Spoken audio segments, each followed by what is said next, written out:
কখনো কি আপনার সাথে এমন কিছু হয়েছে যে আপনি আপনার সন্তানের জন্য একটা সিদ্ধান্ত নিয়েছেন, কিন্তু সন্তানের বাবা সেই সিদ্ধান্তের সাথে একমত না হওয়ার কারণে আপনারা দুজনেই সন্তানের সামনেই খুব সিরিয়াস আর্গুমেন্টের ভিতরে জড়িয়ে পড়লেন?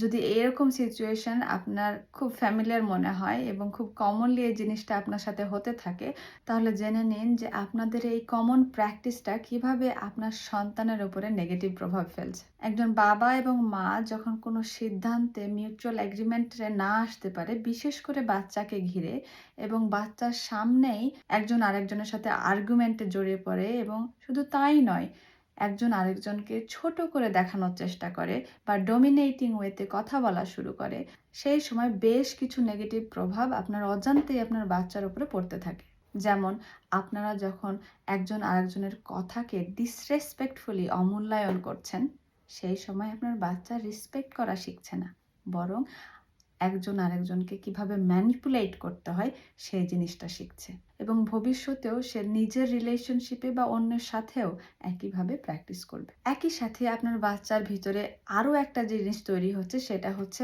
বাবা মার প্রতি একটা নেগেটিভ ইমেজ তৈরি হওয়া।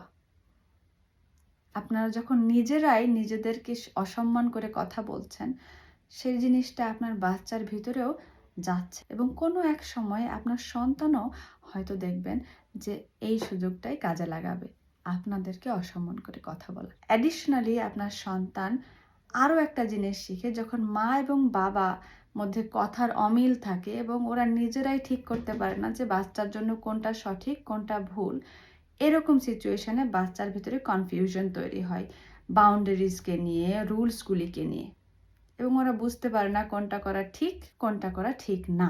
বাবা অথবা মার যার কথাটাই, যার সিদ্ধান্তটা আপনার সন্তানের ফেভারে হবে, সেই দলটাই সে নিবে। এটা বিভিন্ন ওয়েতে সে অল্টার করার চেষ্টা করবে, এবং সে বিভিন্ন ওয়েতে নিজের মতো করে চেঞ্জ করার চেষ্টা করবে। তখন আপনার সেট করা বাউন্ডারি অনেক সময় কাজে লাগবে না, কারণ সেখানে যে একটা গ্যাপ আছে আপনাদের হাজব্যান্ড অ্যান্ড ওয়াইফের মাঝে, সেটা অলরেডি বুঝে গেছে। তার মানে কি, প্যারেন্টিং স্টাইলে কোনো অমিল থাকতে পারে না? হাজব্যান্ড অ্যান্ড ওয়াইফের কথার মাঝে কি অমিল হতে পারে না? অবশ্যই পারে। কিন্তু কথার অমিল হওয়া বা কোনো প্ল্যানে ডিসএগ্রিমেন্ট থাকার মানে কিন্তু এই না যে একজন আরেকজনকে ছোট করে দেখিয়ে কথা বলতে হবে, আর্গুমেন্টের মাধ্যমেই কোনো কিছু সলভ করার চেষ্টা করতে হবে, এবং সেটা হবে ডিসরেসপেক্টফুল ওয়ে। এটার কিন্তু অন্য আলাদা একটা ওয়ে আছে। আপনারা যদি রেসপেক্টফুল কমিউনিকেশনের মাধ্যমে আপনাদের যে ডিসএগ্রিমেন্ট আছে, আপনাদের সন্তানের সামনে সেটাকে সলভ করেন, সেখান থেকে আপনার বাচ্চা কিন্তু অনেক পজিটিভ কিছু শিখবে। একটা রিলেশনশিপ কিভাবে পজিটিভলি ডিসএগ্রিমেন্টকে সলভ করে একসাথে রোল করে সেটা শিখবে। কারণ মা এবং বাবা একজন আরেকজনের প্রতি যত রেসপেক্টফুল ওয়েতে কথা বলবে, যত সুন্দরভাবে কমিউনিকেট করতে পারবে, তত একটা বাচ্চার ডেভেলপমেন্টের জন্য সেটা হেলদি।